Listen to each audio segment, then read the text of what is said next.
Olá pessoal, bem-vindos à nossa quarta videoaula pela Fundação Cultural de Caraguatatuba, a videoaula de contato e improvisação. Eu sou o professor Pedro e eu queria hoje falar de algumas implicações filosóficas que alguns autores têm apontado para entender a importância dos princípios do contato e tudo que a gente pode depreender deles, tudo que a gente pode pensar sobre eles para além até da prática em si do contato e improvisação, mas para a dança, para o pensamento do corpo, para a política, para o entendimento da criação, então para várias discussões mais amplas.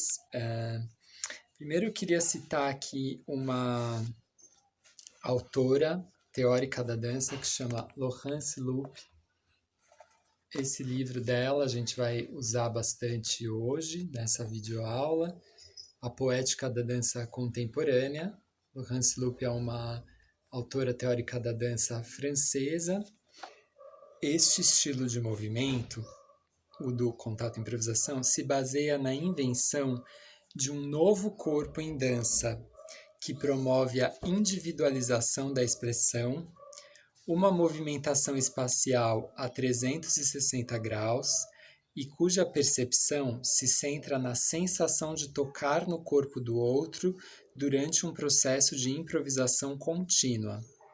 O contact improvisation é ainda, no contexto da dança de tradição ocidental, a primeira técnica de movimento cuja aprendizagem não está dependente da existência de um corpo demonstrativo e do seu desenho visual. Então, a primeira coisa para destacar é isso que ela diz. A aprendizagem dessa dança não depende, ainda a gente pode discutir, mas não depende totalmente de um corpo que mostra o movimento para alguém tentar reproduzir esse movimento. A proposta é entender as técnicas investigando com o próprio corpo e com base no tato. A transmissão é muito mais pelo tato e pela conversa, pelos conceitos. Isso é importante porque tem várias implicações.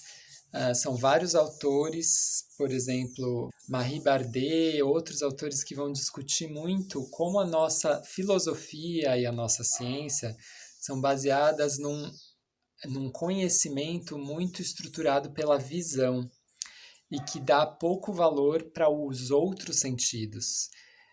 Então, a visão e, em segundo lugar, a audição são tidas como os grandes sentidos pelos quais a gente conhece o mundo.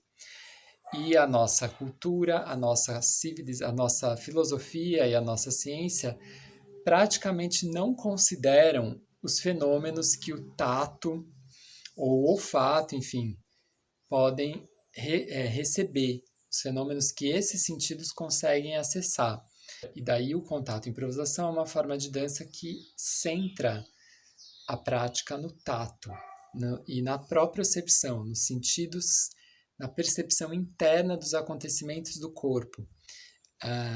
Isso é bastante revolucionário, é bastante transformador de um certo jeito de vivenciar a dança muito baseado na visão, no desenho da dança no espaço ou na audição, né? na associação entre forma visual do movimento e a música, a métrica da música, o ritmo da música. Então, o contato e improvisação busca muito mais uma musicalidade interna ou uma musicalidade que é decorrente da improvisação, ou uma musicalidade que é fruto do encontro dos dois dançarinos improvisando, mais do que uma musicalidade que a música determina e o corpo tem que tentar seguir. Então é herdeiro da tradição do Merce Cunningham, que fazia essas coreografias independente da música. Tem performances de contato e improvisação em que é usada a música, por exemplo, percussão. Então, a música está presente, ela não é excluída, mas ela já não é o determinante de como a dança tem que ser. Também já pensando em algumas coisas que o contato e improvisação rompe com a tradição, ou com o que é mais conhecido, o contato usa muito o chão. O chão como um parceiro de dança, o chão como um lugar por onde você desliza, o chão como um outro corpo com o qual você dialoga, o chão que revela possibilidades da pele se abrir, que revela possibilidades do corpo modificar o seu tônus, então dá muita importância para o chão. Alguns filósofos vão também discutir essa questão do chão. Um deles, por exemplo, é o André Lepec. Então, o André Lepec, por exemplo, que é autor desse livro aqui, Esgotar a Dança, essa é a tradução espanhola, Esgotar ou Exaurir a Dança. Ele vai discutir a relação entre a dança e o chão. E ele provoca a gente a pensar a história desse chão da dança. Por que a dança precisa de um chão plano, limpo, de madeira, de linóleo? Por que a gente precisa desse chão homogêneo para produzir as danças modernas, pós-modernas, as danças cênicas que a gente está acostumado, o balé? Porque esse chão, e ele vai dizer que esse chão ele está associado à colonização, a um projeto moderno de concepção do movimento, a partir da ideia de mobilização, de produtividade. Então ele faz uma crítica ao chão que a gente usa para dançar como um chão que silencia as vozes que são contrárias ao projeto colonial, ao projeto moderno. O contato improvisação, como eu estava falando, usa o chão de uma forma muito intensa. Ele não vai questionar esse chão plano e de madeira. Então, as aulas de contato, as práticas de contato geralmente acontecem no chão de madeira, no chão típico da dança, mas ele traz muita consciência sobre o chão. Então, ele permite questionamentos como esses do André Lepec, ainda que o próprio contato improvisação não faça esse questionamento. E ainda sobre esse tema do chão, a filósofa Marie Bardet, que é autora desse livro aqui, A Filosofia da Dança, ela não gosta dessa, eu conheço ela não gosta dessa tradução do título, mas é assim que o livro dela foi publicado no Brasil, A Filosofia da Dança. Ela também fala muito dessa relação com o chão e do que é as propostas que as danças, como o contato e improvisação, geram para a gente pensar o corpo. Uma das coisas que ela fala é que a possibilidade de deslizar no chão e de um trabalho com o corpo muito em contato com o chão deshierarquiza o corpo, porque modifica aquilo que é considerado longe, aquilo que é tradicionalmente colocado como longe do chão, perto do chão, o que é apoio, o que é livre, o que sustenta o corpo, o que fica livre no espaço. Quando você desliza pelo chão, esses papéis das partes do corpo se modificam o tempo todo. Outra coisa que é uma característica do contato e improvisação e que tem implicações filosóficas importantes, que a Bardet discute, é a própria improvisação. Então, ela e outros autores vão discutir, a Susan Lee Foster, que é uma outra teórica da dança, vão discutir o quanto a improvisação questiona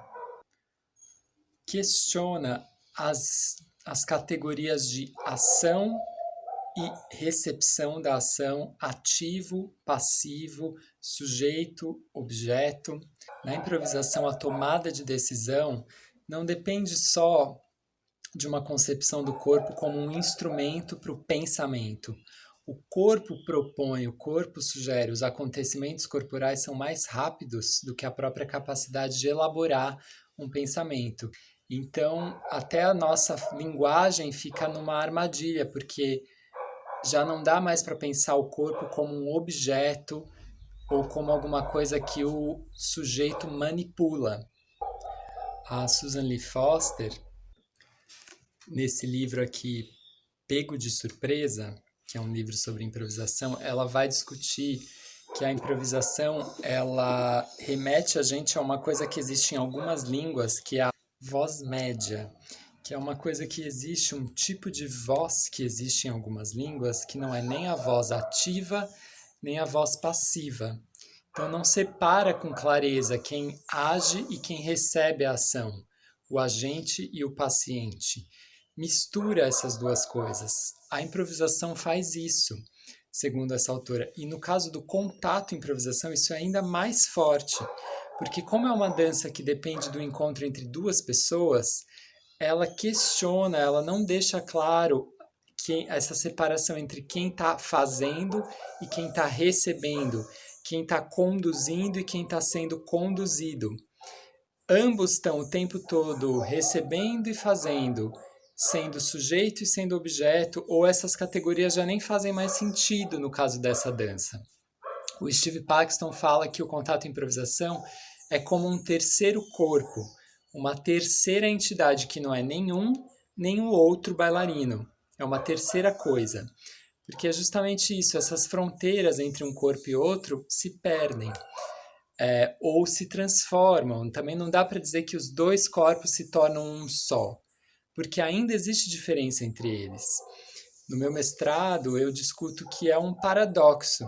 Ao mesmo tempo, existe um corpo em contato com outro corpo, duas coisas separadas, e ao mesmo tempo existe uma coisa que se junta e que forma um terceiro que não separa mais essas duas. E isso faz a gente pensar no nosso próprio corpo como um corpo que é, ao mesmo tempo, uma entidade, uma coisa, mas que também é habitado por outros corpos dentro de nós. Uma outra coisa importante para pensar a teoria e a filosofia no contato, improvisação, é discutir a pele. Então, a Marie Bardet, ela discute bastante as danças centradas na pele, o quanto elas trazem questões para o nosso conhecimento. Então, eu vou ler só uma coisa interessante que ela fala sobre a pele.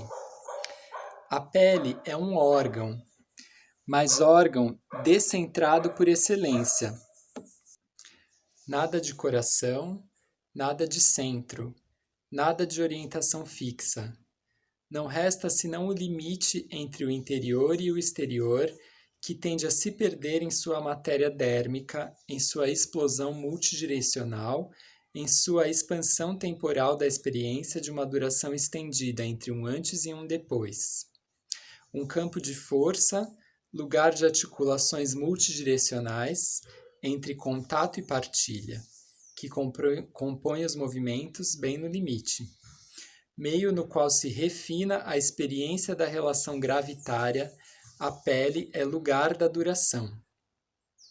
Uma filosofia das carícias, uma dança das dobras. Então, pensar na pele também gera uma série de discussões interessantes.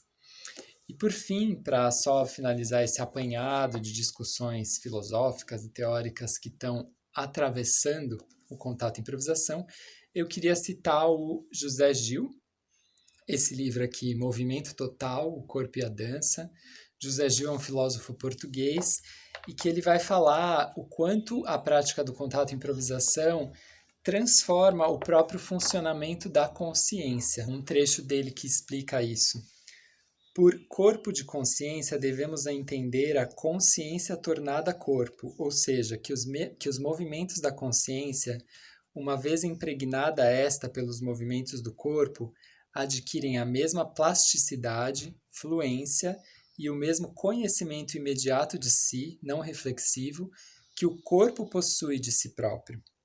Então, pensando no que eu falei nesse vídeo, só para resumir, né? As características do contato e improvisação são muito específicas no mundo da dança e essas características têm implicações filosóficas. Para finalizar, eu vou ler um trecho da Laurence Loop sobre a importância do contato ou o interesse do contato e improvisação para o bailarino. As consequências qualitativas para a formação do bailarino são inestimáveis. Familiaridade com a estabilidade, libertação da verticalidade objetiva, uma relação multidimensional com o espaço, a atenção ao corpo do outro e ao desconhecido, que, devido à perda das coordenadas racionais e espaciais, não podemos antecipar e ainda menos aligeirar. Eu vou deixar na descrição do vídeo, né, a referência desses livros que eu citei. E a gente pode seguir conversando sobre esses temas, quem quiser, de outras formas. Isso foi um vídeo longo, mas é para mostrar que essa discussão ela segue, né? Que o contato gera também uma discussão. Nos próximos vídeos a gente vai então fazer práticas e se dedicar a experimentar algumas dessas coisas que a gente agora conversou teoricamente.